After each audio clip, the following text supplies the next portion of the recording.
Contrarreforma, y guerras de religión. Textos para la historia. Sinopsis.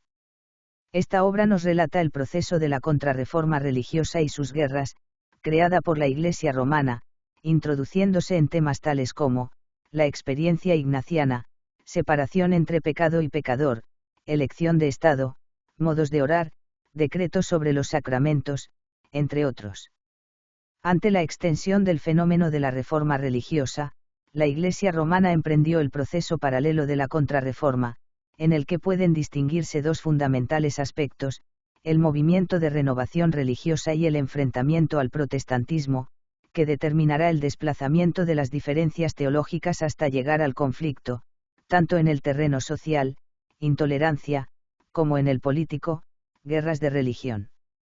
La contrarreforma es indudablemente, un fenómeno reactivo tanto en sus orígenes como en sus planteamientos, por cuanto el movimiento reformista determina el terreno de controversia, y obliga a fijar la ortodoxia frente a la doctrina que ha dejado de serlo. De este planteamiento polémico se derivan influencias que en unos casos suponen imitación, como ocurre cuando la Iglesia católica trata de proporcionar, a través de ciertas fórmulas devotas, garantías terrenas de la salvación, ajenas a su doctrina teológica, para compensar las ofrecidas por los protestantes, y, en otros, reacción que tiende a acentuar el carácter diferencial, triunfalismo católico frente a la austeridad calvinista, afirmación de la tradición frente al biblicismo protestante. Consolidación del ordo clericalis dentro de la Iglesia frente al sacerdocio universal, etc. El movimiento de renovación religiosa tiene en Ignacio de Loyola su figura más significativa, en tanto la labor de fijación doctrinal será realizada por el Concilio de Trento, que marcará toda una época de la historia de la Iglesia. Ignacio de Loyola, calificado de primer católico moderno, integra en el dogma el individualismo renacentista y la educación humanista, al tiempo que confiere un sentido religioso a la sensibilidad artística de su época, barroco. Al igual que en el caso de Lutero, su experiencia religiosa arranca de la preocupación por su personal salvación, que en Manresa le hará vivir una penosa experiencia, debido a los escrúpulos de su conciencia, de la que no saldrá sino a partir del momento en que los eliminó por considerarlos obra del demonio. El individualismo de Ignacio de Loyola le lleva a ver en la conciencia la realidad fundamental del hombre, porque es en ella donde se decide la bondad o maldad de la vida humana. Para penetrar en lo más profundo del ser y del querer del hombre crea el examen de conciencia. El examen permite, 1. Descubrir el fin último del hombre en hacer la voluntad de Dios. El hombre es creado para alabar, hacer reverencia y servir a Dios nuestro Señor y, mediante esto, salvar su ánima, al tiempo que pone de manifiesto la condición pecadora del hombre que le aleja infinitamente de su fin. 2. La conciencia del pecado permite su objetivación, es decir, distinguir frente a las fórmulas protestantes, entre el hombre que peca y el pecado que comete.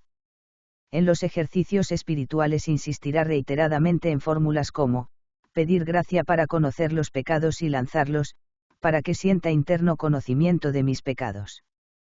3. La distinción entre pecado y pecador implica la posibilidad de que el hombre escape a su condición, aborreciendo sus pecados y al servicio de esta causa Ignacio de Loyola aportará todos los recursos de la voluntad y del sentimiento.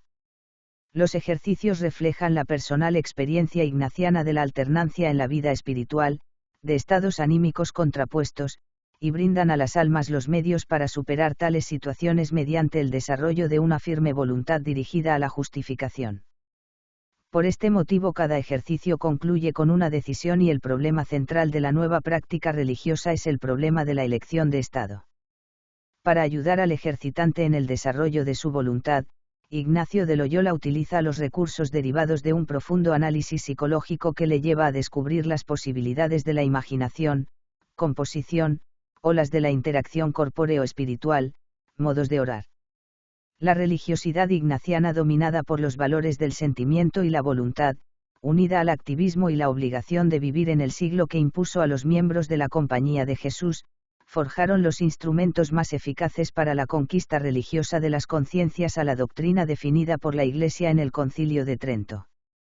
El concilio se enfrentó desde sus orígenes al doble problema de la reforma moral de la Iglesia, a cuya falta se atribuía por muchos el fenómeno de la Reforma, y la necesidad de definir con inequívoca precisión la doctrina ortodoxa frente a la herejía. La reunión del concilio, reclamado por la opinión y los poderes políticos, tuvo una larga gestación antes de que pudiera abrir sus sesiones en los últimos días de 1545, para enfrentarse de inmediato con el problema de la prioridad entre las cuestiones teológicas y la reforma moral de la Iglesia, conflicto en el que se transparentan las preocupaciones políticas del emperador, y que se resolvió afrontando simultáneamente ambas cuestiones. En el terreno de la doctrina se acordó seguir la Confesión de Augsburgo, para contraponer en cada punto la tesis ortodoxa a la fórmula condenada. En la cuarta sesión se tomaron dos decisiones que habían de influir decisivamente en los siguientes acuerdos, al declarar de igual valor,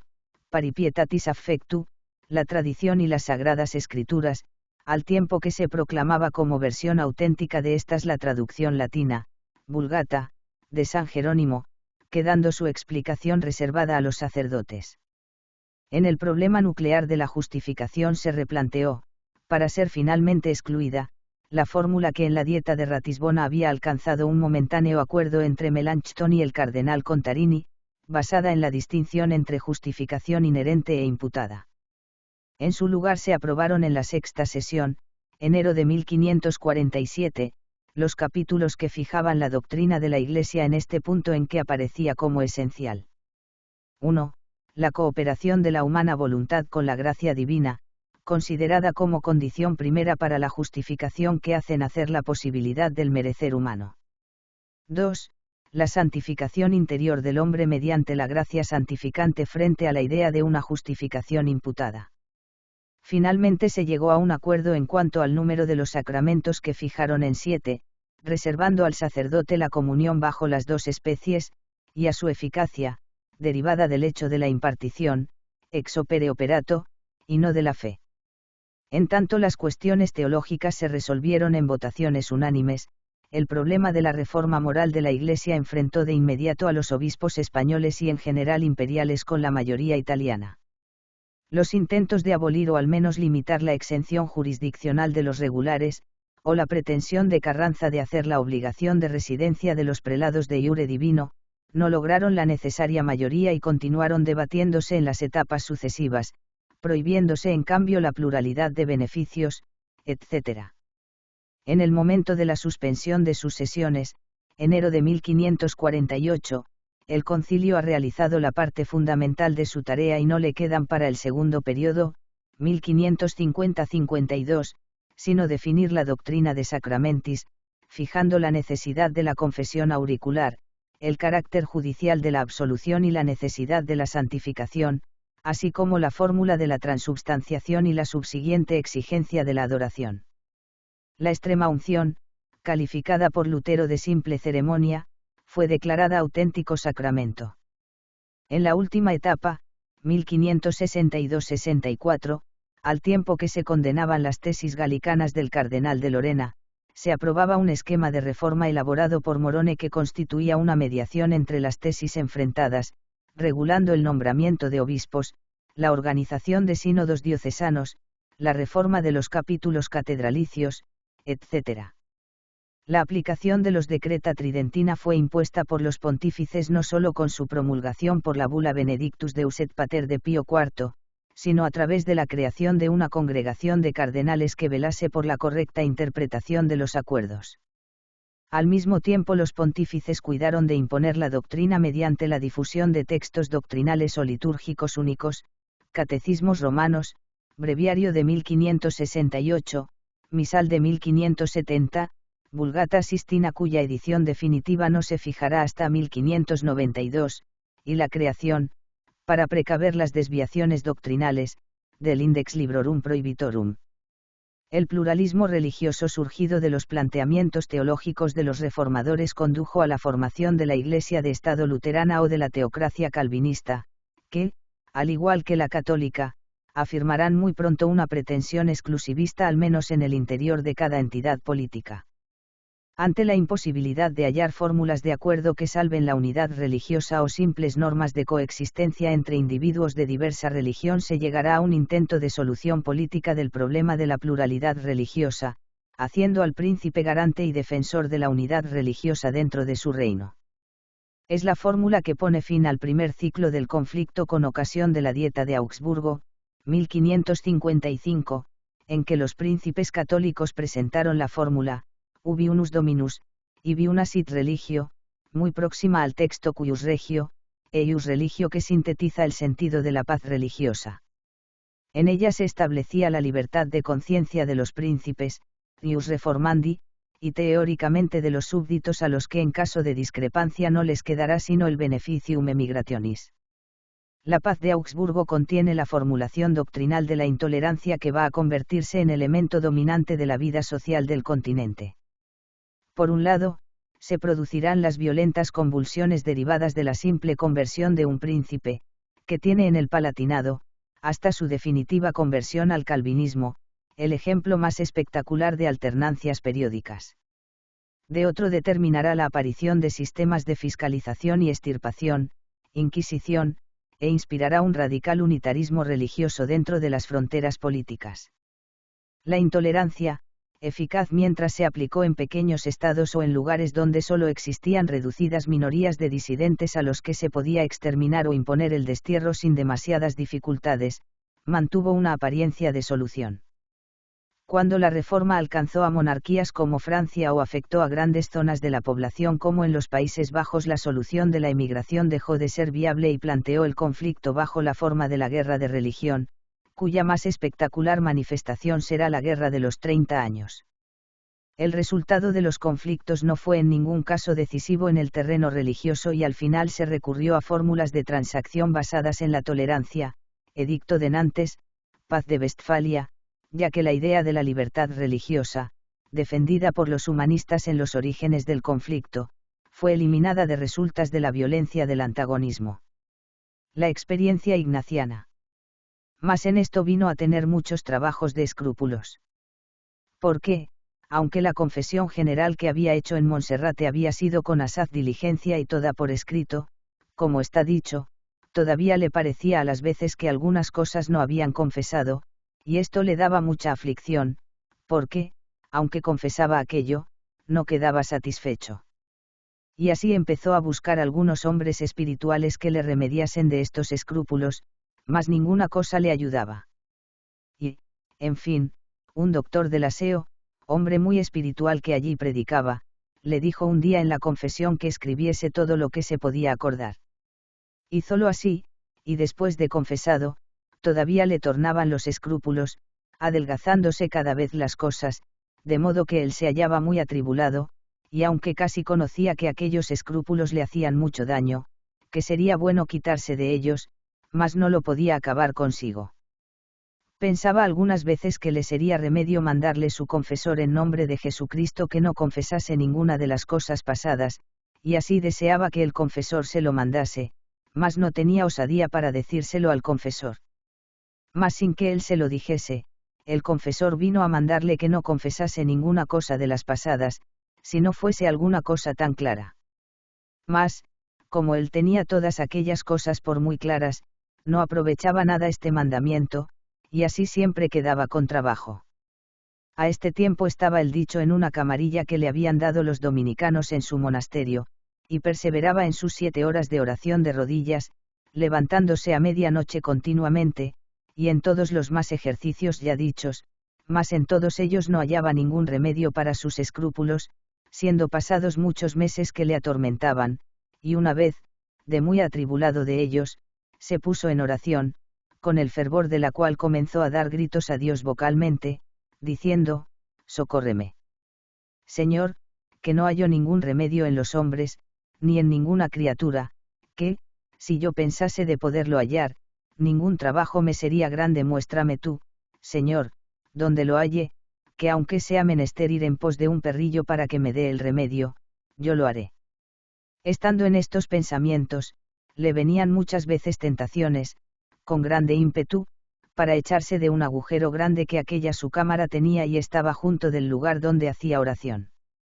Mas, conociendo que era pecado matarse, tornaba a gritar: Señor, no haré cosa que te ofenda, replicando estas palabras, así como las primeras, muchas veces. Y así le vino al pensamiento la historia de un santo, el cual, para alcanzar de Dios una cosa que mucho deseaba, estuvo sin comer muchos días hasta que la alcanzó. Y estando pensando en esto un buen rato, al fin se determinó de hacerlo, diciendo consigo mismo que no comería ni bebería hasta que Dios le proveyese, o que se viese ya del todo cercana la muerte, porque, si le acaeciese verse indio extremis, de modo que, si no comiese, se hubiese de morir luego, entonces determinaba de pedir pan y comer, como si lo pudiera él en aquel extremo pedir, ni comer. Esto acaeció un domingo después de haberse comulgado, y toda la semana perseveró sin meter en la boca ninguna cosa, no dejando de hacer los sólitos ejercicios, aun de ir a los oficios divinos, y de hacer su oración de rodillas, a una medianoche, etc. Mas venido el otro domingo, que era menester ir a confesarse, como a su confesor solía decir lo que hacía muy menudamente, le dijo también cómo en aquella semana no había comido nada. El confesor le mandó que rompiese aquella abstinencia, y aunque él se hallaba con fuerzas todavía, obedeció al confesor, y se halló aquel día y el otro libre de los escrúpulos, mas el tercero día, que era el martes, estando en oración, se comenzó a acordar de los pecados, y así, como una cosa que se iba enhilando, iba pensando de pecado en pecado del tiempo pasado, pareciéndole que era obligado otra vez a confesarlos. Mas en el fin de estos pensamientos le vinieron unos disgustos de la vida que hacía, con algunos ímpetus de dejarla, y con esto quiso el Señor que despertó como de sueño. Y como ya tenía alguna experiencia de la diversidad de espíritus con las lecciones que Dios le había dado, empezó a mirar por los medios con que aquel espíritu era venido, y así se determinó con grande claridad de no confesar más ninguna cosa de las pasadas, y así de aquel día adelante quedó libre de aquellos escrúpulos, teniendo por cierto que nuestro Señor le había querido librar por su misericordia. Ultra de sus 7 horas de oración, se ocupaba de ayudar a algunas almas que allí le venían a buscar, en cosas espirituales, y todo lo más del día que le vacaba daba a pensar en cosas de Dios, de lo que había aquel día meditado o leído. Mas, cuando se iba a acostar, muchas veces le venían grandes noticias, grandes consolaciones espirituales, de modo que le hacían perder mucho del tiempo que él tenía destinado para dormir, que no era mucho, y mirando él algunas veces por esto, vino a pensar consigo que tenía tanto tiempo determinado para tratar con Dios, y después todo el resto del día, y por aquí empezó a dudar si venían de buen espíritu aquellas noticias, y vino a concluir consigo que era mejor dejarlas y dormir el tiempo destinado, y lo hizo así.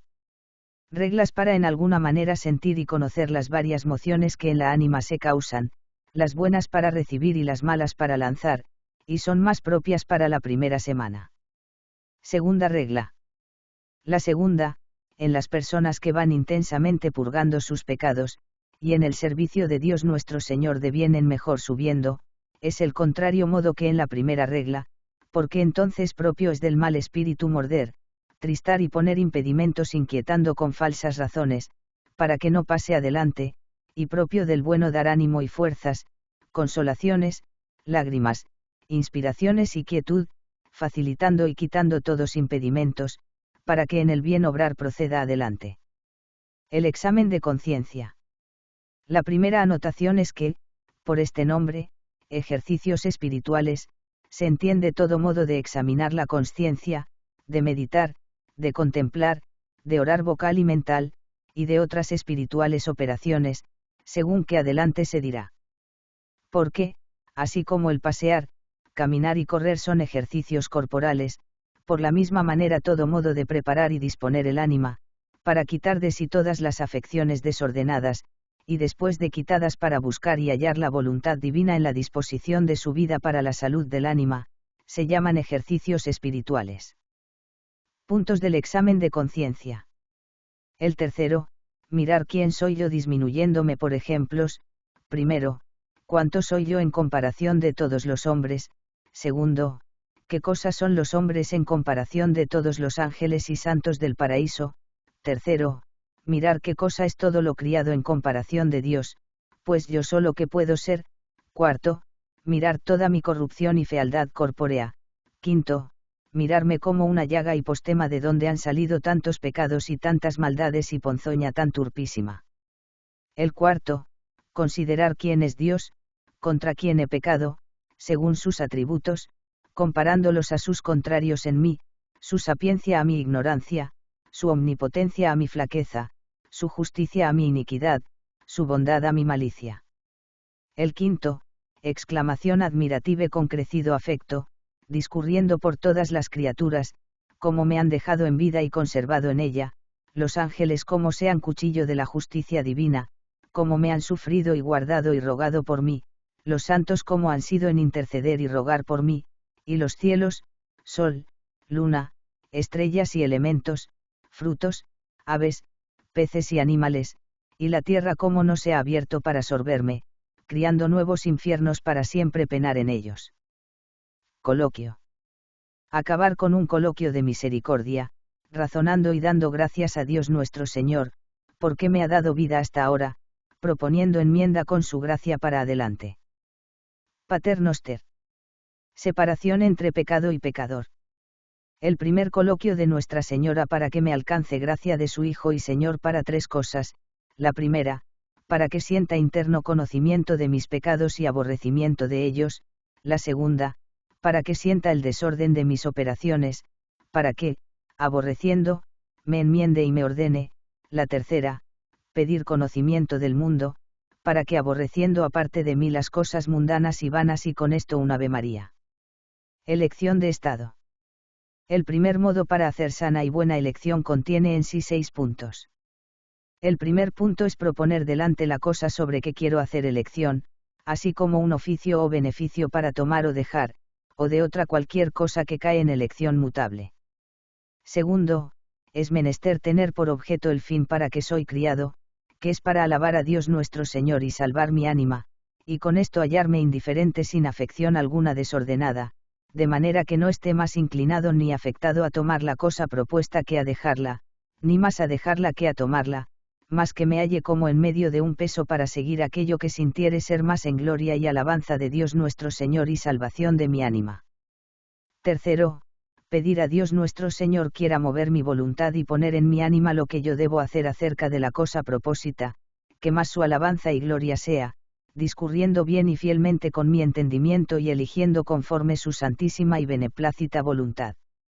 Cuarto, considerar raciocinando cuántos cómodos o provechos se me siguen con el tener el oficio o beneficio propuesto, para sola la alabanza de Dios nuestro Señor y salud de mi ánima, y, por el contrario, considerar asimismo los incómodos y peligros que hay en el tener.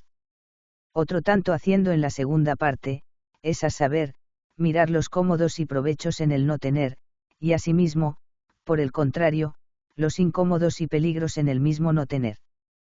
Quinto, después que así he discurrido y raciocinado a todas partes sobre la cosa propósita, mirar dónde más la razón se inclina, y así según la mayor moción racional, y no moción alguna sensual, se debe hacer deliberación sobre la cosa propósita.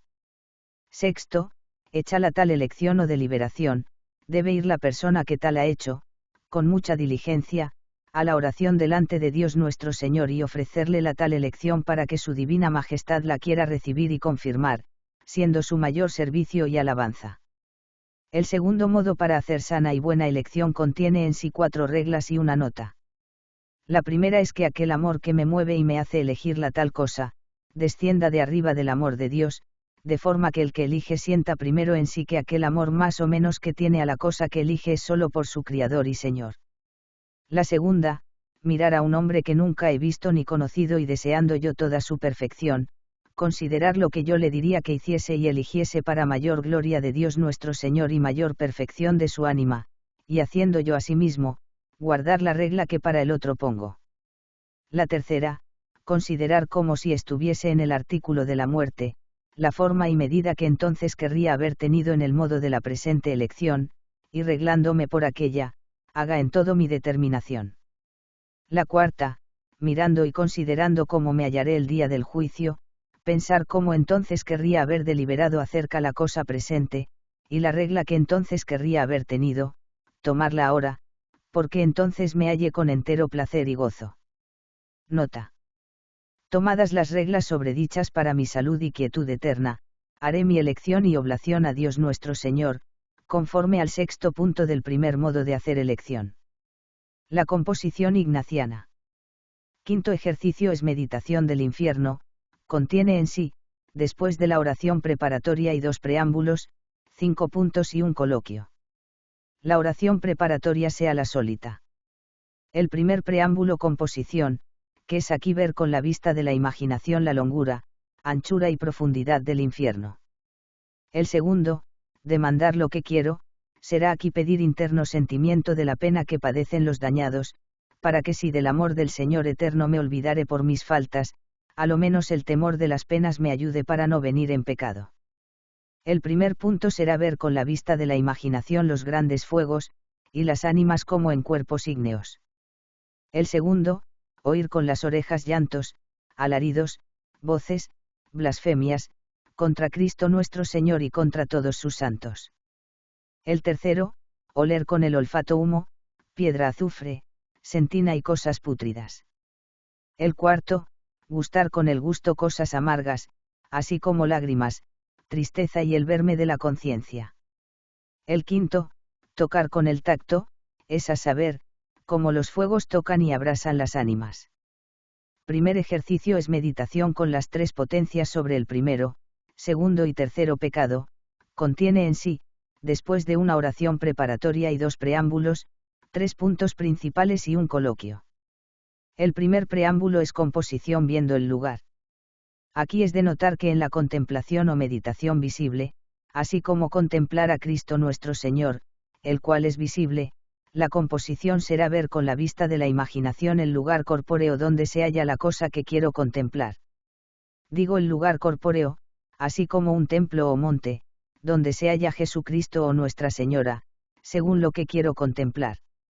En la invisible, como es aquí de los pecados, la composición será ver con la vista imaginativa y considerar mi ánima ser encarcelada en este cuerpo corruptible y todo el compósito en este valle, como desterrado entre brutos animales, digo todo el compósito de ánima y cuerpo. Modos de orar. La primera manera de orar es cerca de los 10 mandamientos y de los 7 pecados mortales, de las 3 potencias del ánima y de los 5 sentidos corporales, la cual manera de orar es más dar forma, modo y ejercicios, como el ánima se apareje y aproveche de ellos y para que la oración sea acepta, que no dar forma ni modo alguno de orar. El segundo modo de orar es que la persona, de rodillas o sentado, según la mayor disposición en que se halla y más devoción le acompaña, teniendo los ojos cerrados o hincados en un lugar sin andar con ellos variando, diga pater, y esté en la consideración de esta palabra tanto tiempo, cuanto haya significaciones, comparaciones, gusto y consolación en consideraciones pertinentes a la tal palabra, y de la misma manera haga en cada palabra del Pater Noster o de otra oración cualquiera que de esta manera quisiere orar. El tercero modo de orar es que con cada un anhélito o resollo se ha de orar mentalmente diciendo una palabra del Pater Noster o de otra oración que se rece, de manera que una sola palabra se diga entre un anhélito y otro, y mientras durare el tiempo de un anhélito a otro, se mire principalmente en la significación de la tal palabra, o en la persona a quien reza, o en la bajeza de sí mismo, o en la diferencia de tanta alteza a tanta bajeza propia, y por la misma forma y regla procederá en las otras palabras del Pater Noster, y las otras oraciones, es a saber, Ave María, Anima Christi, Credo y Salve Regina, hará según que suele. Adiciones para mejor hacer los ejercicios y para mejor hallar lo que desea. La cuarta, entrar en la contemplación cuando de rodillas, cuando postrado en tierra, cuando supino rostro arriba, cuando asentado, cuando en pie, andando siempre a buscar lo que quiero. En 2 cosas advertiremos, la primera es que, si hallo lo que quiero de rodillas, no pasaré adelante, y si postrado, asimismo, etc. La segunda, en el punto en el cual hallare lo que quiero, ahí me reposaré sin tener ansia de pasar adelante hasta que me satisfaga. Decreto sobre la justificación, 1547. Modo de esta preparación. Dispónense pues para la justificación, cuando movidos y ayudados por la gracia divina, conciben la fe por el oído, y se inclinan libremente a Dios, creyendo ser verdad lo que sobrenaturalmente ha revelado y prometido, y en primer lugar, que Dios justifica al pecador por su gracia adquirida en la redención por Jesucristo, y en cuanto reconociéndose por pecadores, y pasando del temor de la divina justicia, que útilmente los contrista, a considerar la misericordia de Dios, conciben esperanzas, de que Dios les mirará con misericordia por la gracia de Jesucristo, y comienzan a amarle como fuente de toda justicia, y por lo mismo se mueven contra sus pecados con cierto odio y detestación, esto es, con aquel arrepentimiento que deben tener antes del bautismo, y en fin, cuando proponen recibir este sacramento, empezar una vida nueva, y observar los mandamientos de Dios. De esta disposición es de la que habla la Escritura, cuando dice, el que se acerca a Dios debe creer que le hay, y que es remunerador de los que le buscan. Confía, hijo, tus pecados te son perdonados. Y el temor de Dios ahuyenta al pecado. Y también, haced penitencia y reciba cada uno de vosotros el bautismo en el nombre de Jesucristo para la remisión de vuestros pecados, y lograréis el don del Espíritu Santo. Igualmente, id pues, y enseñad a todas las gentes, bautizándolas en el nombre del Padre, del Hijo y del Espíritu Santo, enseñándolas a observar cuanto os he encomendada. En fin, preparad vuestros corazones para el Señor. Que sea la justificación del pecador, y cuáles sus causas. A esta disposición o preparación se sigue la justificación en sí misma, que no solo es el perdón de los pecados, sino también la santificación y renovación del hombre interior por la admisión voluntaria de la gracia y dones que la asignen, de donde resulta que el hombre de injusto pasa a ser justo, y de enemigo a amigo, para ser heredero en esperanza de la vida eterna. Las causas de esta justificación son, la final, y es la gloria de Dios, y de Jesucristo, y la vida eterna. La eficiente, es Dios misericordioso, que gratuitamente limpia y santifica, sellándonos y ungiéndonos con el Espíritu Santo que nos está prometido, y es prenda de la herencia que hemos de recibir. La causa meritoria, es su muy amado unigénito Jesucristo, nuestro Señor, quien por la caridad excesiva con que nos amó, siendo nosotros enemigos, nos mereció con su santísima pasión en el árbol de la cruz la justificación, y satisfizo por nosotros a Dios Padre. La instrumental, además de estas, es el sacramento del bautismo, que es sacramento de fe, sin la cual ninguno jamás ha logrado la justificación. Últimamente la única causa formal es la santidad de Dios, no aquella con que Él mismo es santo, sino con la que nos hace santos, es a saber, con la que dotados por Él, somos, renovados en lo interior de nuestras almas, y no solo quedamos reputados justos, sino que con verdad se nos llama así, y lo somos, participando cada uno de nosotros la santidad según la medida que le reparte el Espíritu Santo, como quiere, y según la propia disposición y cooperación de cada uno. Pues aunque nadie se puede justificar, sino aquel a quien se comunican los méritos de la pasión de nuestro Señor Jesucristo, esto no obstante se logra en la justificación del pecador, cuando por el mérito de la misma Santísima Pasión, se difunde el amor de Dios por medio del Espíritu Santo en los corazones de los que se justifican, y queda inherente en ellos. Resulta de aquí que en la misma justificación, además de la remisión de los pecados, se infunden a un mismo tiempo al hombre por Jesucristo, con quien se une, la fe, la esperanza y la caridad, pues la fe a no agregársele la esperanza y caridad, ni lo une perfectamente con Cristo, ni lo hace un miembro vivo de su cuerpo. Por esta razón se dice con suma verdad, que la fe sin obras es muerta y ociosa, y también, que para con Jesucristo fiada vale la circuncisión, ni la falta de ella, sino la fe que obra por la caridad. Esta es aquella fe que, por tradición de los apóstoles, piden los catecúmenos a la Iglesia antes de recibir el sacramento del bautismo, cuando piden la fe que da vida eterna, la cual no puede provenir de la fe sola, sin la esperanza ni la caridad. De aquí es, que inmediatamente se les da por respuesta las palabras de Jesucristo: si quieres entrar en el cielo, observa los mandamientos.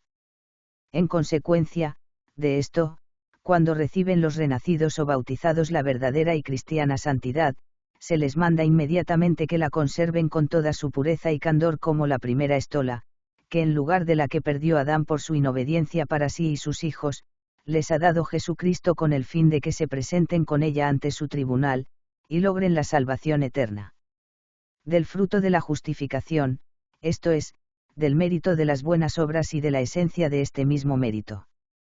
A las personas que se hayan justificado de este modo, ya conserven perpetuamente la gracia que recibieron, ya recobren la que perdieron, se deben hacer presentes las palabras del apóstol San Pablo: abundad en toda especie de obras buenas, bien entendidos de que vuestro trabajo no es en vano para con Dios, pues no es Dios injusto de suerte que se olvide de vuestras obras, ni del amor que manifestasteis en su nombre. Y no perdáis vuestra confianza, que tiene un gran galardón. Y esta es la causa por que a los que obran bien hasta la muerte, y esperan en Dios, se les debe proporcionar la vida eterna ya como gracia prometida misericordiosamente por Jesucristo a los hijos de Dios, ya como premio con que se han de recompensar fielmente según la promesa de Dios, los méritos y buenas obras. Esta es, pues, aquella corona de justicia que decía el apóstol le estaba reservada para obtenerla después de su contienda y carrera, la misma que le había de adjudicar el justo juez, no solo a él, sino a todos los que desean su santo advenimiento. Pues como el mismo Jesucristo difunda perennemente su virtud en los justificados, como la cabeza en los miembros, y la cepa en los sarmientos, y constando que su virtud siempre antecede, acompaña y sigue a las buenas obras, y sin ella no podrían ser de modo alguno aceptas ni meritorias ante Dios, se debe tener por cierto, que ninguna otra cosa falta a los mismos justificados para creer que han satisfecho plenamente a la ley de Dios con aquellas mismas obras que han ejecutado, según Dios, con proporción al estado de la vida presente, ni para que verdaderamente hayan merecido la vida eterna, que conseguirán a su tiempo, si murieren en gracia, pues es cierto que Cristo nuestro Salvador dice: si alguno bebiere del agua que yo le daré, no tendrá sed, por toda la eternidad, sino logrará en sí mismo una fuente de agua que corra a la vida eterna. En consecuencia, de esto, ni se establece nuestra justificación como tomada de nosotros mismos, ni se desconoce, ni desecha la santidad que viene de Dios, pues la santidad que llamamos nuestra porque estando inherente en nosotros nos justifica, esa misma es de Dios, pues Dios nos la infunde por los méritos de Cristo. Ni tampoco debe omitirse, pues aunque en la Sagrada Escritura se dé a las buenas obras tanta estimación, que promete Jesucristo no carecerá de su premio el que dé a uno de sus pequeñuelos de beber agua fría, y testifique el apóstol que el peso de la tribulación que en este mundo es momentáneo y ligero, nos da en el cielo un excesivo y eterno peso de gloria. Sin embargo, no permita Dios que el cristiano confíe, o se gloríe en sí mismo, y no en el Señor, cuya bondad es tan grande para con todos. Los hombres, que quiere sean méritos de estos todos los que son dones suyos. Y por cuanto todos caemos en muchas ofensas, debe cada uno tener a la vista, así como la misericordia y bondad, la severidad y el juicio, sin que nadie sea capaz de calificarse a sí mismo, aunque en nada le remuerda la conciencia, pues no se ha de examinar ni juzgar toda la vida de los hombres en tribunal humano, sino en el de Dios, quien iluminará los secretos de las tinieblas, y manifestará los designios del corazón, y entonces logrará cada uno la alabanza y recompensa de Dios, quien como está escrito, les retribuirá según sus obras. Después de explicada esta doctrina de la justificación, tan necesaria que, si alguno no la admitiere fiel y firmemente, no se podrá justificar, ha decretado el Santo Concilio agregar los siguientes cánones, para que todos sepan no solo lo que deben adoptar y seguir, sino también lo que han de evitar, y huir. De la justificación. Can. 1. Si alguno dijere, que el hombre se puede justificar para con Dios por sus propias obras, hechas o con solas las fuerzas de la naturaleza, o por la doctrina de la ley, sin la divina gracia adquirida por Jesucristo, sea excomulgado. Can. 2. Si alguno dijere, que la divina gracia, adquirida por Jesucristo, se confiere únicamente para que el hombre pueda con mayor facilidad vivir en justicia, y merecer la vida eterna, como si por su libre albedrío, y sin gracia pudiese adquirir uno y otro, aunque con trabajo y dificultad, sea excomulgado. Can. 3. Si alguno dijere, que el hombre sin que le anticipe la inspiración del Espíritu Santo y sin su auxilio, puede creer, esperar, amar o arrepentirse como conviene, para que se le confiera la gracia de la justificación, sea excomulgado. Can. 4. Si alguno dijere, que el libre albedrío del hombre movido y excitado por Dios, nada coopera asintiendo a Dios que le excita, y llama para que se disponga y prepare a lograr la gracia de la justificación, y que no puede disentir, aunque quiera, sino que como un ser inanimado, nada absolutamente obra, y solo sea como sujeto pasivo, sea excomulgado. Can. 5. Si alguno dijere, que el libre albedrío del hombre está perdido y extinguido después del pecado de Adán, o que es cosa de solo nombre, o más bien nombre sin objeto, y en fin ficción introducida por el demonio en la Iglesia, sea excomulgado. Can. 6. Si alguno dijere, que no está en poder del hombre dirigir mal su vida, sino que Dios hace tanto las malas obras, como las buenas, no solo permitiéndolas, sino ejecutándolas con toda propiedad, y por sí mismo, de suerte que no es menos propia obra suya la traición de Judas, que la vocación de San Pablo, sea excomulgado. Decreto sobre los sacramentos, 1547. Can. 1. Si alguno dijere, que los sacramentos de la nueva ley no fueron todos instituidos por Jesucristo nuestro Señor, o que son más, o menos que 7 es a saber, bautismo, confirmación, Eucaristía, penitencia, extrema unción, orden y matrimonio, o también que alguno de estos 7 no es sacramento con toda verdad, y propiedad, sea excomulgado. Can. 2. Si alguno dijere, que estos mismos sacramentos de la nueva ley no se diferencian de los sacramentos de la ley antigua, sino en cuanto son distintas ceremonias, y ritos externos diferentes, sea excomulgado. Can.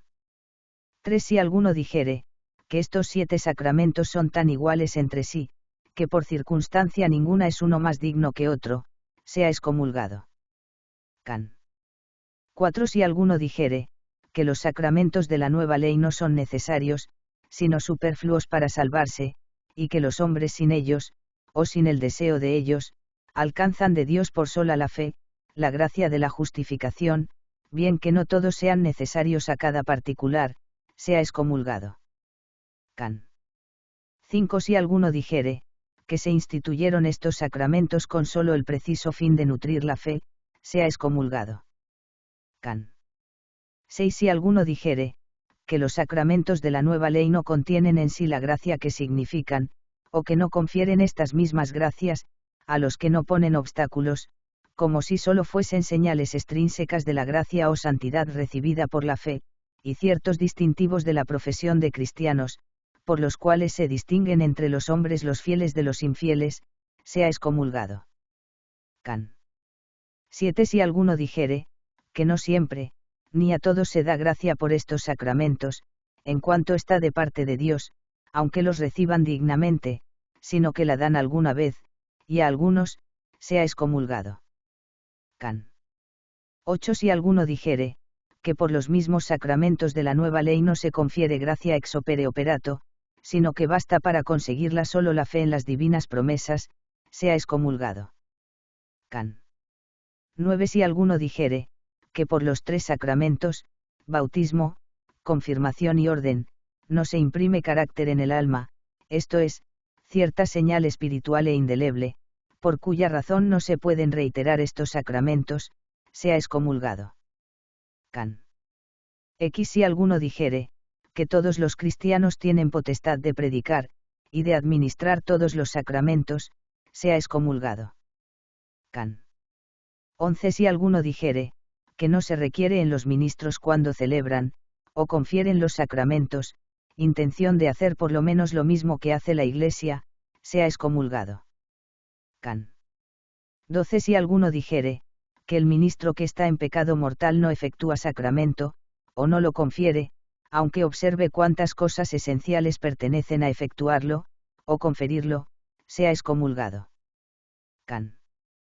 13. Si alguno dijere, que se pueden despreciar u omitir por capricho y sin pecado por los ministros los ritos recibidos y aprobados por la Iglesia Católica, que se acostumbran practicar en la administración solemne de los sacramentos, o que cualquier pastor de las iglesias puede mudarlos en otros nuevos, sea excomulgado.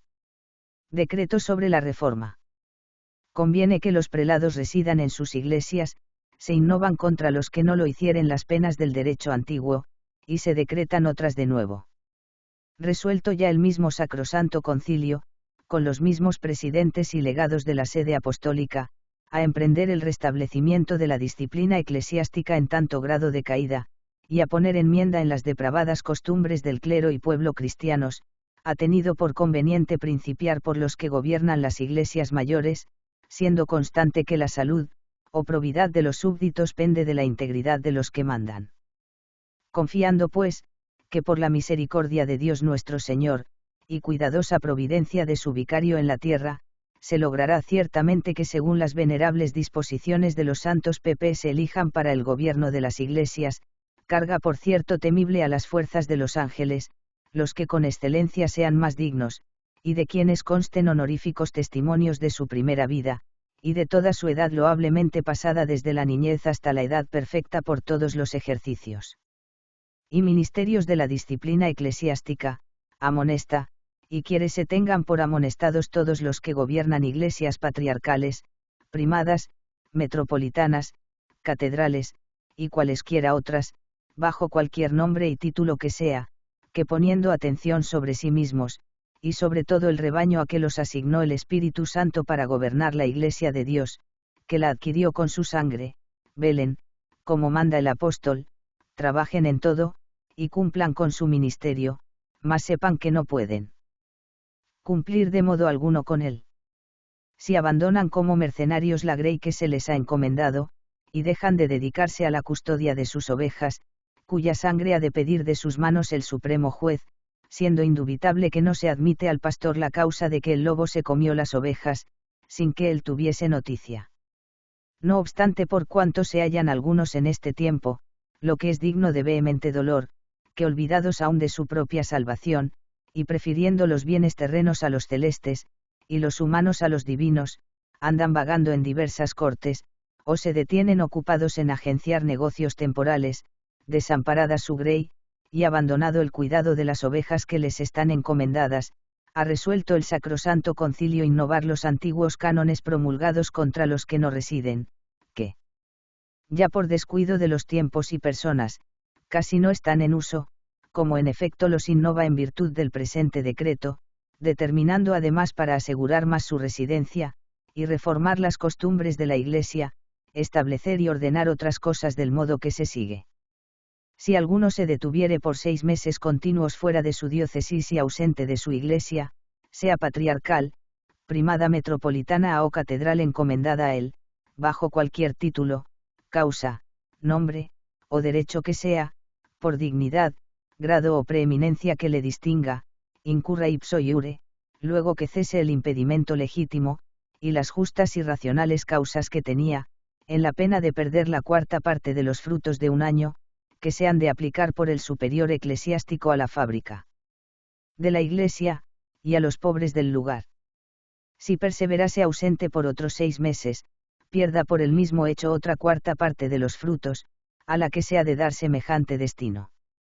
Mas si crece su contumacia, para que experimente la censura más severa de los sagrados cánones, tendrá obligación el metropolitano que residencie a los obispos sufragáneos ausentes, o el obispo sufragáneo más antiguo del metropolitano ausente, so pena de incurrir por el mismo hecho en el entredicho de entrar en la Iglesia, a dar cuenta dentro de 3 meses por cartas, o por un enviado, al romano pontífice, quien podrá, según lo pidiere la mayor o menor contumacia del reo, proceder por la autoridad de su suprema sede, contra los ausentes, y proveer las mismas iglesias de pastores más útiles, según viere en el Señor que fuere más conveniente y saludable. Cualquiera que retiene muchos beneficios contra lo dispuesto en los sagrados cánones, quede privado de ellos. Cualquiera que en adelante presuma admitir o retener a un mismo tiempo muchos beneficios eclesiásticos curados, o incompatibles por cualquiera otro motivo, ya por vía de unión mientras dure su vida, ya de encomienda perpetua, o con cualquier otro nombre y título, contra la forma de los sagrados cánones, y en especial contra la Constitución de Inocencio III que principia, de multa, que de privado ipso iure de los tales beneficios, como dispone la misma Constitución, y también en fuerza del presente decreto. Doctrina de los sacramentos. De la confesión. De la institución que queda explicada del sacramento de la penitencia, ha entendido siempre la Iglesia Universal, que el Señor instituyó también la confesión entera de los pecados, y que es necesaria de derecho divino a todos los que han pecado después de haber recibido el bautismo, porque estando nuestro Señor Jesucristo para subir de la tierra al cielo, dejó los sacerdotes sus vicarios, como presidentes y jueces, a quienes se denuncien todos los pecados mortales en que caigan los fieles cristianos, para que con esto den, en virtud de la potestad de las llaves, la sentencia del perdón, o retención de los pecados. Consta, pues, que no han podido los sacerdotes ejercer esta autoridad de jueces sin conocimiento de la causa, ni proceder tampoco con equidad en la imposición de las penas, si los penitentes solo les hubiesen declarado en general, y no en especie, e individualmente sus pecados.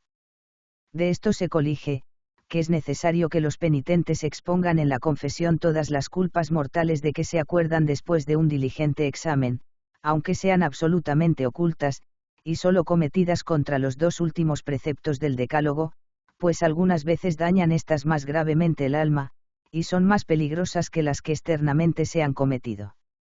Respecto de las veniales, por las que no quedamos excluidos de la gracia de Dios, y en las que caemos con frecuencia, aunque se proceda bien,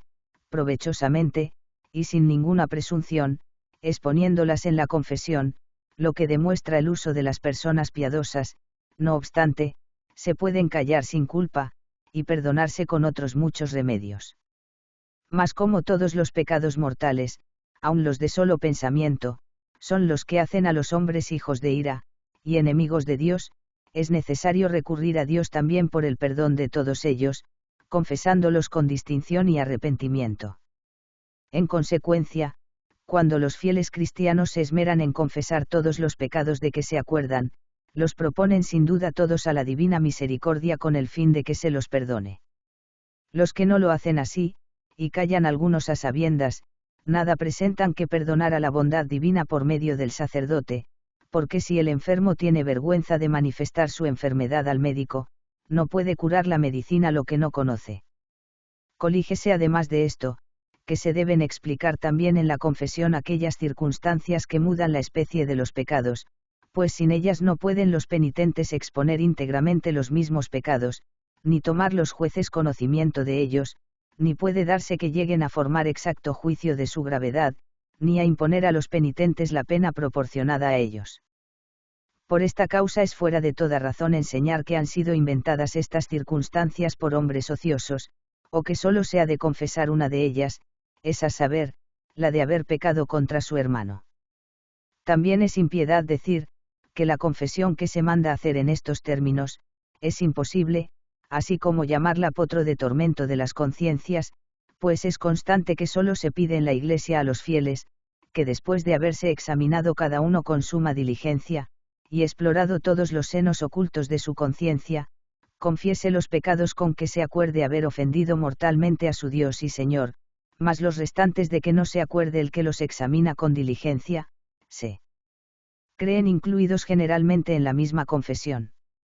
Por ellos es por los que pedimos confiados con el profeta, purifícame, Señor, de mis pecados ocultos.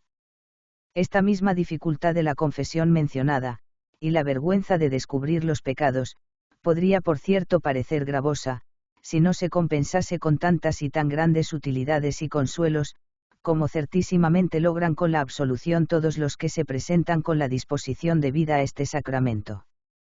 Respecto de la confesión secreta con solo el sacerdote, aunque Cristo no prohibió que alguno pudiese confesar públicamente sus pecados en satisfacción de ellos, y por su propia humillación, y tanto por el ejemplo que se da a otros, como por la edificación de la Iglesia ofendida, sin embargo no hay precepto divino de esto, ni mandaría ninguna ley humana con bastante prudencia que se confesasen en público los delitos, en especial los secretos, de donde se sigue que habiendo recomendado siempre Los santísimos y antiquísimos padres con grande y unánime consentimiento la confesión sacramental secreta que ha usado la Santa Iglesia desde su establecimiento, y al presente también usa, se refuta con evidencia la fútil calumnia de los que se atreven a enseñar que no está mandada por precepto divino, que es invención humana, y que tuvo principio de los padres congregados en el concilio de Letrán, pues es constante que no estableció la Iglesia en este concilio que se confesasen los fieles cristianos, estando perfectamente instruida de que la confesión era necesaria y establecida por derecho divino, sino solo ordenó en él, que todos y cada uno cumpliesen el precepto de la confesión a lo menos una vez en el año, desde que llegasen al uso de la razón, por cuyo establecimiento se observa ya en toda la Iglesia con mucho fruto de las almas fieles, la saludable costumbre de confesarse en el sagrado tiempo de Cuaresma, que es particularmente acepto a Dios, costumbre que este santo concilio da por muy buena, y adopta como piadosa, y digna de que se conserve. Se estableció pues, esta sagrada unción de los enfermos como verdadera y propiamente sacramento de la nueva ley, insinuado a la verdad por Cristo nuestro Señor, según el evangelista San Marcos, y recomendado e intimado a los fieles por Santiago apóstol, y hermano del Señor.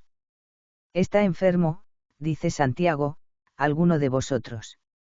Haga venir los presbíteros de la Iglesia, y oren sobre él, ungiéndole con aceite en nombre del Señor, y su oración hecha con confianza, salvará al enfermo, y el Señor le dará alivio, y si estuviese en pecado, le será perdonado.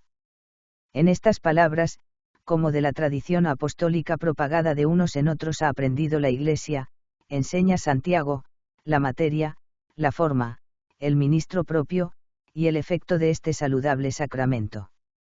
La Iglesia pues ha entendido, que la materia es el aceite bendito por el obispo, porque la unción representa con mucha propiedad la gracia del Espíritu Santo, que invisiblemente unge al alma del enfermo, y que además de esto, la forma consiste en aquellas palabras, por esta santa unción, etc. Reforma disciplinar. Celébrese de 3 en 3 años sínodo provincial, y todos los años sínodo diocesano. ¿Quiénes son los que deben convocarlos, y quiénes asistir? Restablezcanse los concilios provinciales donde quiera que se hayan omitido, con el fin de arreglar las costumbres, corregir los excesos, ajustar las controversias, y otros puntos permitidos por los sagrados cánones. Por esta razón no dejen los metropolitanos de congregar sínodo en su provincia por sí mismos, o si se hallasen legítimamente impedidos, no lo omita el obispo más antiguo de ella, a lo menos dentro de un año, contado desde el fin de este presente concilio, y en lo sucesivo de 3 en 3 años por lo menos, después de la octava de la Pascua de Resurrección, o en otro tiempo más cómodo, según costumbre de la provincia, al cual están absolutamente obligados a concurrir todos los obispos y demás personas que por derecho, o por costumbre, deben asistir, a excepción de los que tengan que pasar el mar con inminente peligro. Ni en adelante se precisará a los obispos de una misma provincia a comparecer contra su voluntad, bajo el pretexto de cualquier costumbre que sea, en la Iglesia metropolitana. Además de esto, los obispos que no están sujetos a arzobispo alguno, elijan por una vez algún metropolitano vecino, a cuyo concilio provincia, deben asistir con los demás, y observen y hagan observar las cosas que en él se ordenaren. En todo lo demás queden salvas y en su integridad sus exenciones y privilegios. Celébrense también todos los años sínodos diocesanos, y deban asistir también a ellos todos los exentos, que deberían concurrir en caso de cesar sus exenciones, y no están sujetos a capítulos generales. Y con todo, por razón de las parroquias, y otras iglesias seculares, aunque sean anexas, deban asistir al sínodo los que tienen el gobierno de ellas, sean los que fueren. Y si tanto los metropolitanos, como los obispos, y demás arriba mencionados, fuesen negligentes en la observancia de estas disposiciones, incurran en las penas establecidas por los sagrados cánones. El Index. En la sesión segunda, celebrada en tiempo de nuestro Santísimo Padre Pío IV, cometió el Santo Concilio a ciertos padres escogidos, que deliberasen lo que se debía hacer sobre varias censuras, y libros o sospechosos, o perniciosos, y diesen cuenta al mismo Santo Concilio. Y oyendo ahora que los mismos padres han dado la última mano a esta obra, sin que el Santo Concilio pueda interponer su juicio con distinción y oportunidad, por la variedad y muchedumbre de los libros, manda que se presente al Santísimo Pontífice Romano cuanto dichos padres han trabajado, para que se determine y divulgue por su dictamen y autoridad. Y lo mismo manda hagan respecto del catecismo los padres a quienes estaba encomendado, así como respecto del misal y breviario.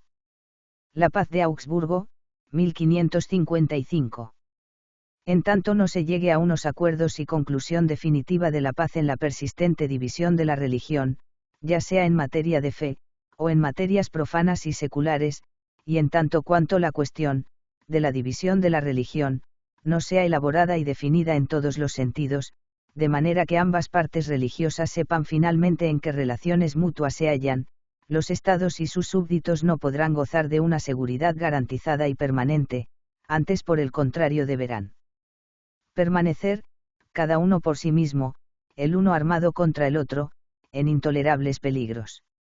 A fin de disipar tan peligrosa incertidumbre y de traer de nuevo la paz, y la confianza recíproca a los estados y al corazón de los súbditos, y con el fin de salvar la nación alemana, patria nuestra amadísima, de la destrucción y ruina final, hemos llegado a un acuerdo y acomodo, con los consejeros y los delegados de los electores, con los príncipes y los señores presentes y con los embajadores y enviados por los ausentes, concertándolo conjuntamente. Primero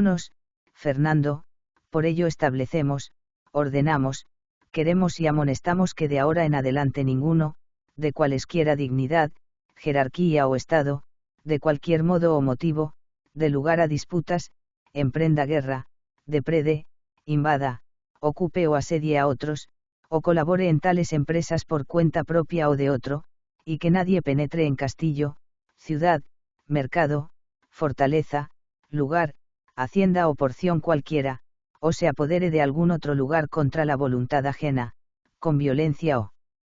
atrevimiento, o lo dañe peligrosamente con fuego o de otro modo, y que ninguno sostenga a atacantes de tal guisa con consejos, ayudas u otros apoyos y favores, ni nadie les ofrezca, consciente y peligrosamente refugio, ni los admita en sus propias casas, ni los provea de alimentos o bebidas, ni los sostenga ni albergue, sino que todos se respeten mutuamente con sincera amistad y afecto cristiano y que ningún Estado o miembro del Sacro Imperio atente a los derechos de otro, molestándole o impidiendo su acceso a sus legítimos recursos de aprovisionamiento, mercancías, comercio, rentas, dinero y tasas,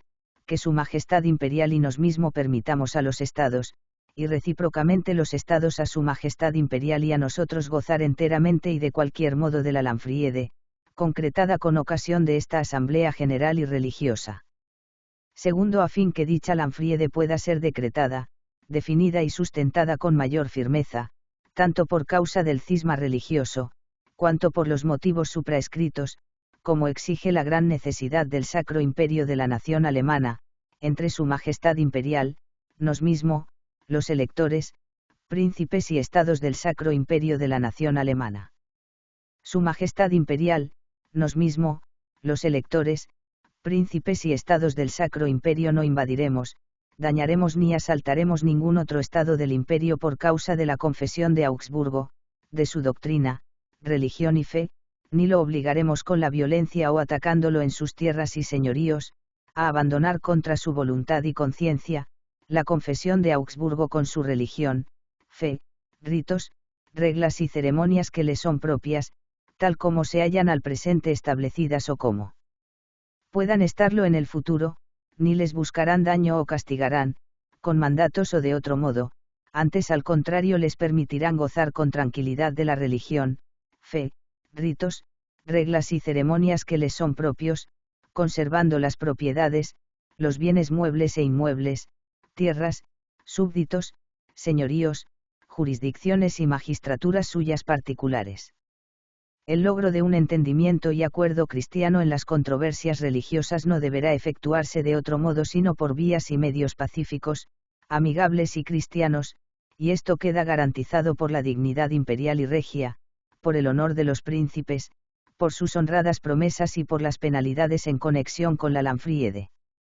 Tercero, igualmente los estados que siguen la confesión de Augsburgo permitirán a su romana e imperial majestad, nos mismo, los electores, príncipes y todos los demás estados del Sacro Imperio, que conservan y sostienen la antigua religión, el gozar sin molestias, de nuestra religión, fe, ritos, reglas y ceremonias. Esto debe ser válido tanto para los estados seculares como para los eclesiásticos, incluyendo los últimos sus cabildos y los demás eclesiásticos, con independencia del lugar, en que hubieren transferido su residencia, pero a condición de que sus funciones necesiten de reuniones de ministros. Tales conservarán sin molestárseles sus propiedades, bienes muebles e inmuebles, súbditos, señoríos, jurisdicciones, magistraturas, rentas, tributos y diezmos, de los que gozarán y usarán en paz y tranquilidad y sin obstáculos. Ayudarán al honrado a obtener sus propios derechos y no suscribirán ningún acto de violencia contra los mismos, por el contrario, siguiendo siempre las leyes del Sacro Imperio, las ordenanzas, rescritos y las Landfrieden establecidas, cada uno podrá acogerse a su propia ley común. Todo esto queda garantizado por el honor de los príncipes, por sus honradas promesas y por las penas incluidas en las Landfrieden establecidas. Cuarto, sin embargo, cuanto no pertenece a las dos religiones arriba mencionadas no está incluido en esta paz, quedando, por el contrario, enteramente excluido. Quinto, y porque durante los parlamentos de la presente paz se debatió ampliamente un argumento, sobre el que los estados de ambas religiones no lograron llegar a un acuerdo, señaladamente sobre las disposiciones que habrían de tomarse respecto a los arzobispados, obispados, prioratos y otros beneficios eclesiásticos cuya clerecía ya fuera en parte o en su totalidad hubiera abandonado la vieja religión, nos hemos declarado y decretado, y en tal sentido obramos ahora, en virtud de los plenos poderes y de las instrucciones que nos han sido dadas por su graciosa romana e imperial majestad cuanto sigue. Al punto que un arzobispo, obispo, prelado u otro sacerdote abandonara la antigua religión, deberá dejar inmediatamente, sin demora ni oposición, su arzobispado, obispado, prelacía u otro beneficio, con todas las rentas y tasas que lleve anejas, y ello sin detrimento alguno de su dignidad.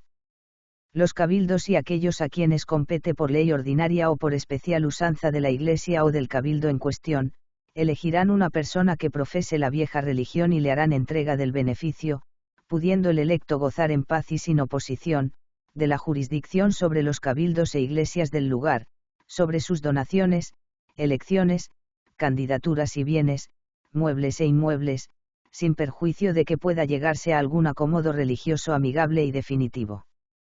Sexto, y porque algunos estados y sus predecesores han confiscado ciertos monasterios y otras propiedades eclesiásticas, transformándolas en iglesias, escuelas u otras instituciones de caridad, estas quedarán comprendidas en la presente paz y permanecerán confiscadas en caso de que no pertenezcan a los estados dependientes directamente del imperio, o que no estuvieran en posesión del clero al tiempo del Tratado de Passau o desde entonces. Los acuerdos con los estados respectivos han sido tomados con la cláusula, que tales propiedades confiscadas y desde entonces variamente usadas, permanecerán tales, y ningún estado podrá ser interpelado o llamado a responder de ellas, ni ante tribunal, ni fuera de justicia, con objeto de mantener una paz estable y duradera. Por todo lo cual decretamos y amonestamos para que en virtud de esta suspensión de juicios de la Cámara de su Imperial Majestad y de sus asesores, no reconozcan ni hagan requerimiento alguno, mandato o proceso tocante a tales bienes confiscados y destinados a otro uso. Séptimo, mirando el que los seguidores de ambas religiones puedan estar y permanecer en paz perpetua, los unos con los otros, y en completa seguridad, no deberá ejercerse ni usar de la jurisdicción eclesiástica tocante a la confesión de Augsburgo, a su religión, fe, reuniones de ministros, liturgia, reglas y ceremonias, tal como se hallan al presente establecidas o puedan establecerse en el futuro, sin perjuicio sin embargo de los derechos y títulos de los electores eclesiásticos, príncipes, estados, colegiatas, monasterios, miembros de órdenes con rentas, tasas, tributos, diezmos y feudos, como arriba se establece. Se concederá libertad de profesión a la religión de Augsburgo, fe, liturgia, reglas, asambleas de ministros, según lo establecido en un artículo separado, abajo transcrito, sin daño ni oposición, e incluso, como se establece arriba, cesará y quedará en suspenso la jurisdicción eclesiástica respecto a ella, hasta tanto no se llegue a un acuerdo final religioso. En otras materias y casos no tocantes a la confesión, religión, fe, liturgia, reglas, ceremonias y asambleas de ministros de Augsburgo, la jurisdicción eclesiástica puede y debe ser ejercida y confirmada, según la usanza y sin oposición, por los arzobispos, obispos y otros prelados según la usanza particular de cada lugar y tal como actualmente la ejercitan, usan y poseen. Ningún Estado debe intentar el hacer abandonar a otro o a sus súbditos, su religión, ni hacer cesar su práctica, ni deberá proteger o defender con medio alguno a los súbditos de otro Estado, contra sus propios magistrados. Con tal cláusula no entendemos empero disminuir la autoridad de los protectores, tradicionalmente ejercida, y en cualquier caso no nos referimos a ello en tal artículo. 11 sino embargante algunos nuestros súbditos o de los electores, príncipes y estados, adeptos de la religión antigua o de la confesión de Augsburgo, desearen transferirse, por motivo de su religión, con sus mujeres e hijos, fuera de nuestros territorios, ciudades y localidades comprendidas en el Sacro Imperio o en los de los electores, príncipes y estados, para establecerse en otro lugar, séales concedida la libre salida e ingreso sin oposición, y séales igualmente permitida a cada uno, la venta de los bienes y propiedades, con el pago de una adecuada aunque modesta compensación por su servidumbre y deudas atrasadas, según el uso de cada localidad particular. No deberán estos sufrir injuria en su honor ni en sus usos. Sin embargo, no se deberá infringir ni incumplirse ninguno de los derechos y costumbres tocantes a los siervos, por lo que respecta a concederles o no su libertad. 12. La resolución en materia de religión y fe deberá buscarse por vías adecuadas y propias, puesto que, sin una paz duradera, no es posible lograr una decisión amigable y cristiana de la cuestión religiosa. Y por ello los consejeros de los electores, por cuenta de tales electores, los príncipes presentes y los enviados y embajadores, ora seculares, ora eclesiásticos, de los príncipes ausentes, hemos elaborado este acuerdo, con el fin de restablecer la paz amadísima, de disipar en el imperio la peligrosa desconfianza, y de impedir la destrucción final, de otro modo inminente, de esta honrada nación. A fin de facilitar una resolución final, cristiana y amigable de la escisión religiosa, hemos aceptado el guardar fidelidad permanente a este acuerdo, tal como se formula en los artículos arriba citados, para siempre e inviolablemente, observarlo fielmente, hasta tanto no sea conseguida una ordenación definitiva, cristiana y amigable de la religión y de la fe. Pero hasta tanto tal ordenación no advenga al imperio, por medio de un concilio general, de una asamblea nacional o de conferencias y tratados, este tratado de paz permanecerá válido en cada uno de sus artículos y puntos, en espera de una decisión final en materia de religión y fe. Entonces se concluirá y establecerá en la forma arriba expuesta, o en cualquier otra, una paz perpetua, durable, incondicional y eterna. 14. Porque en muchas ciudades libres e imperiales, las dos religiones, precisamente la vieja religión y la de los seguidores de la confesión de Augsburgo, han sido practicadas y profesadas durante cierto tiempo, permanecerán y continuarán siendo profesadas, y los burgueses y habitantes de estas ciudades libres e imperiales, ya sean seglares o religiosos, convivirán en paz y tranquilidad, y ninguna de ambas partes intentará abolir la religión, las usanzas religiosas y las ceremonias de la otra, o forzarla a que las abandone, sino que cada una de las dos partes permitirá a la otra el gozar de la propia religión, fe, usos religiosos, reglas y ceremonias, como asimismo de las propiedades, posesiones y cualquier otra cosa, en paz y concordia, según este acuerdo, que los estados de entrambas religiones han decretado y establecido. La intolerancia. Nuestros misericordiosos que tan gran gusto experimentan en dejar las herejías impunes, ven ahora que su fantasía se apareja mal con el mandamiento de Dios. Quisieran ellos, temerosos de que la Iglesia de Dios se vea difamada por su mucha severidad, que se diera boga a todos los errores, por soportar un hombre.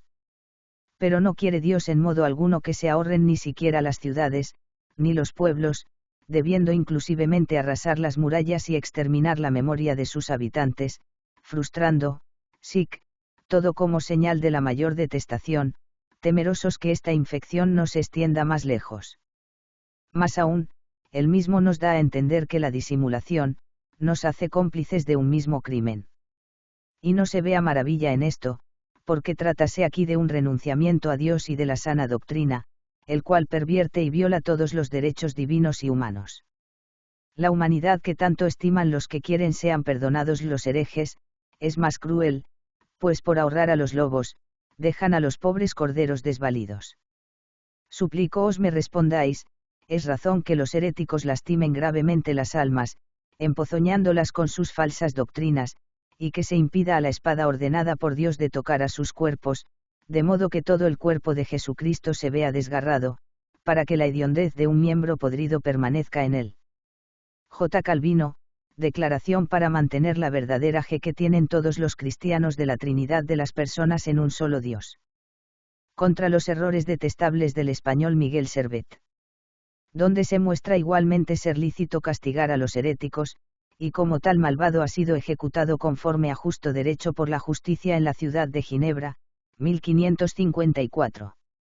Y lo primero de todo, si la majestad del rey se profesase no solamente católico, como siempre lo ha hecho, sino contrario abiertamente y enemigo de las herejías, y declarase a todos los errores hereticales guerra manifiesta y no encubierta, este parece que sería, entre los remedios humanos, el mayor y más eficaz.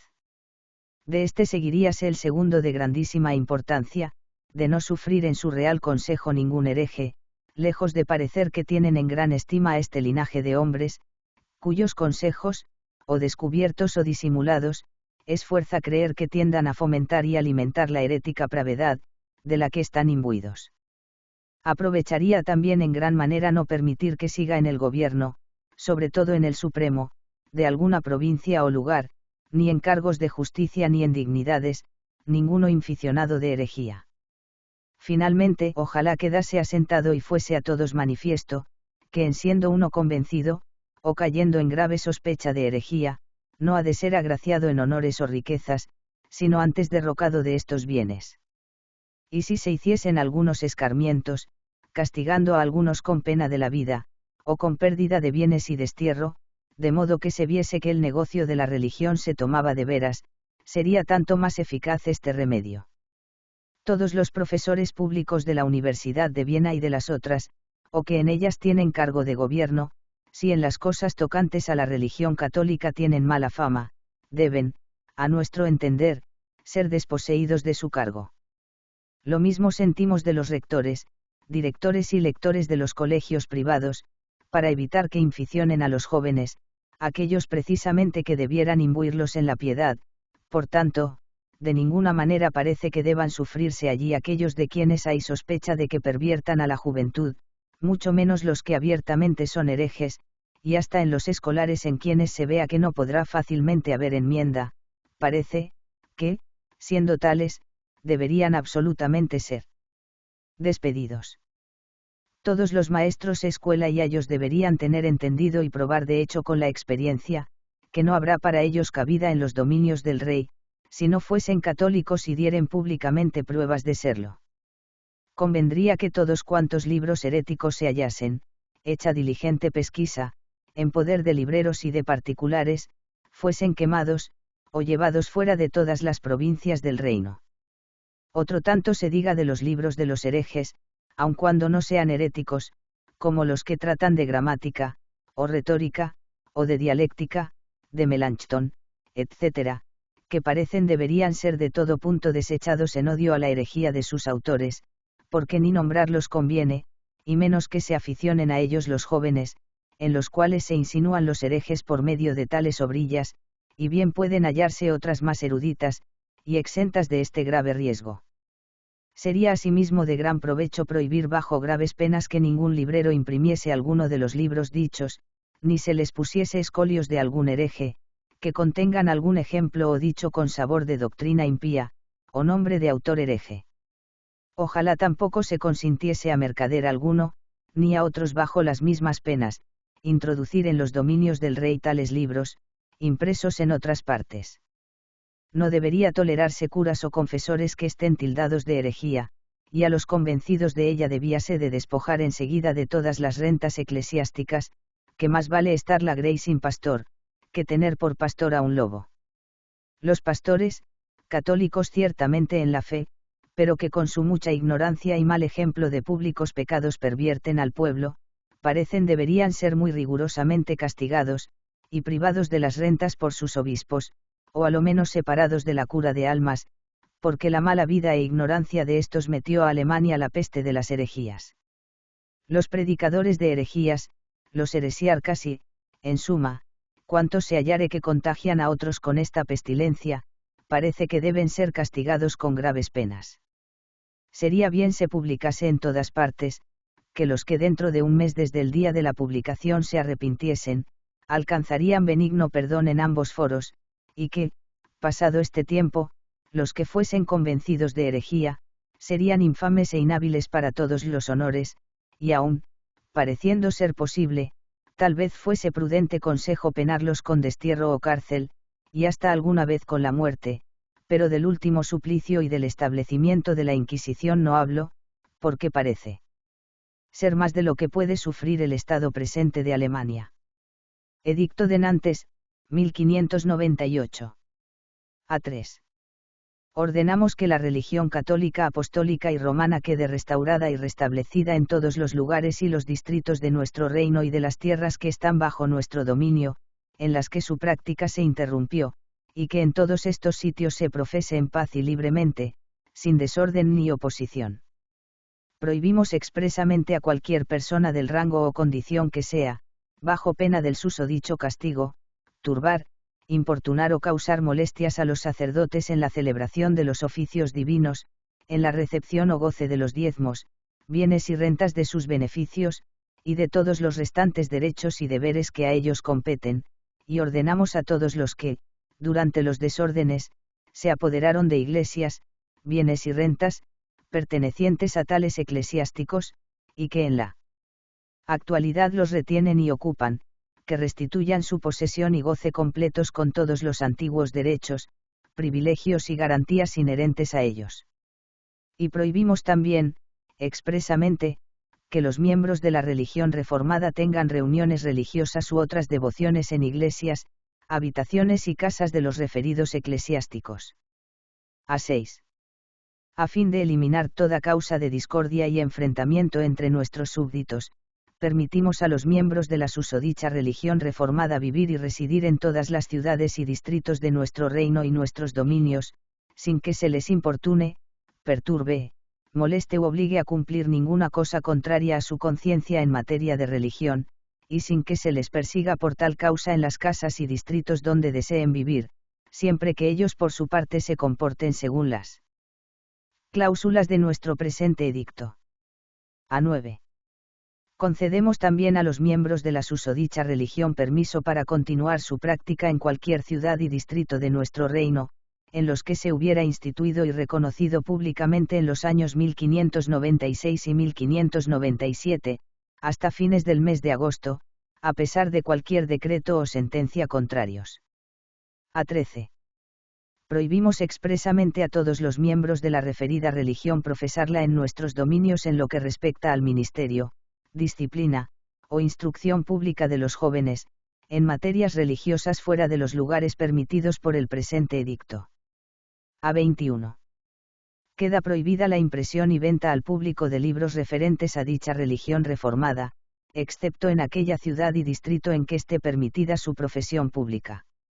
En cuanto a los demás textos impresos en las restantes ciudades, serán sometidos al examen de nuestros oficiales y teólogos, como queda dispuesto en nuestra ordenanza. Prohibimos concretamente la impresión, publicación y venta de cualquier libro, opúsculo y escrito difamatorio, bajo pena de los castigos prescritos en nuestra ordenanza, cuya aplicación rigurosa se exigirá a todos nuestros jueces y oficiales. A23. Ordenamos que no se establezca diferencia ni distinción alguna por causa de la referida religión en la admisión de estudiantes en cualquier universidad, colegio y escuela, o de los enfermos y pobres en los hospitales, enfermerías o instituciones públicas de caridad. A27.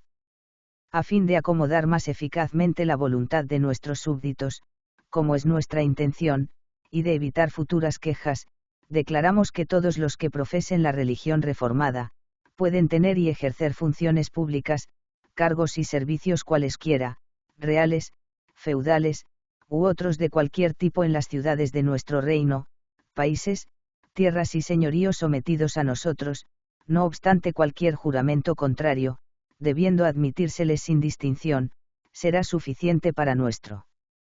Parlamento y demás jueces, indagar e informarse sobre su vida, costumbres, religión y honesto comportamiento de quienes sean destinados a los cargos públicos, sean de una religión o de otra, sin exigir de ellos ningún juramento que no sea el de servir bien y fielmente al rey en el ejercicio de sus funciones y en el mantenimiento de las disposiciones, según el uso acostumbrado. Cuando queden vacantes los referidos puestos, funciones y cargos, nombraremos nosotros, teniendo en cuenta las disponibilidades, sin prejuicio ni discriminación de las personas capaces, como requiere la unión de nuestros súbditos. Declaramos también que pueden ser acogidos y admitidos en todos los consejos los miembros de la susodicha religión reformada, así como en todas las reuniones, asambleas y juntas, relacionadas con los cargos en cuestión, no podrán ser rechazados ni se les impedirá gozar de estos derechos a causa de su credo religioso. Paz de Westfalia, 1648. A534. Se decide además que a todos los seguidores de la confesión de Augsburgo súbditos de católicos, como también a los católicos que lo sean de estados de aquella confesión que no han gozado todavía, desde 1624, de la práctica pública o privada de su religión, o que, después de la publicación de la tregua, profesaron o abrazaron una religión diferente de la profesada por el Señor de la tierra donde vivían, se les permitirá con entera libertad frecuentar privadamente los lugares de su culto, sin estar sujetos a pesquisas ni molestias, y no se les impedirá participar en la profesión pública de su religión en su vecindario, cuantas veces lo deseen, o de enviar a sus hijos a la escuela perteneciente a su religión o de tener preceptores privados en sus casas. A7.1 y 2. Por consenso unánime de Su Majestad Imperial y de todos los estados del Imperio, se considera oportuno que por el mismo derecho o privilegio que todas las otras constituciones imperiales, la paz religiosa, el presente tratado público y la resolución de las quejas en ellos contenidas, otorgados a los estados católicos, a sus súbditos y a los de la confesión de Augsburgo, se concedan también a los llamados reformados, dejando a salvo siempre los pactos, privilegios, declaraciones y otros acuerdos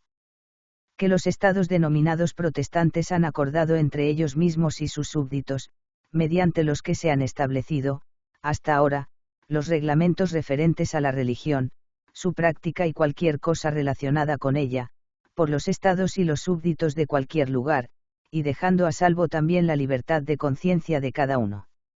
Y ya que las diferencias de religión entre los protestantes no son todavía suficientemente claras, en espera de una sistematización definitiva, y ya que por tal razón se han formado dos partidos, se establece consensualmente entre las dos partes que, cada vez que un príncipe o señor de una tierra, o un patrono de cualquier iglesia, quisiera pasar a la religión de la otra parte, o cada vez que hubiese recibido u obtenido por derecho de sucesión, o en virtud del presente tratado, o por cualquier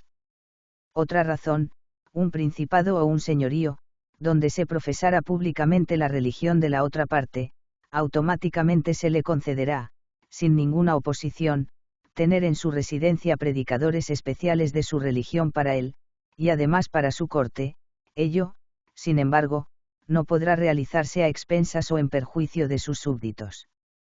Pero no será legal que, mudadas la religión practicada oficialmente o las leyes y constituciones eclesiásticas hasta ese momento en vigor, o que, sustraídos a ella sus templos, escuelas, hospitales o rentas, pensiones y estipendios, se concedan a los miembros de la propia, y todavía menos que se obligue a los propios súbditos a acoger como ministros a los de otra religión, con el pretexto de leyes territoriales, o episcopales, o de patronato, o con otros pretextos, o que se haga oposición directa o indirectamente a la religión de los súbditos. Y a fin de que tal acuerdo se observe ahora más eficazmente, en caso de tales cambios, se concederá a la comunidad en cuestión el derecho de presentar o, en el caso de no tener el derecho, de designar los oficiales capaces para la escuela y para la Iglesia, a quienes examinará y nombrará la Asamblea de Ministros Públicos de la localidad, siempre que pertenezcan a la misma religión de la comunidad que les presenta o designa. En caso contrario, se les examinará y nombrará en el lugar escogido por la propia comunidad y les confirmará definitivamente el príncipe o señor. Fin.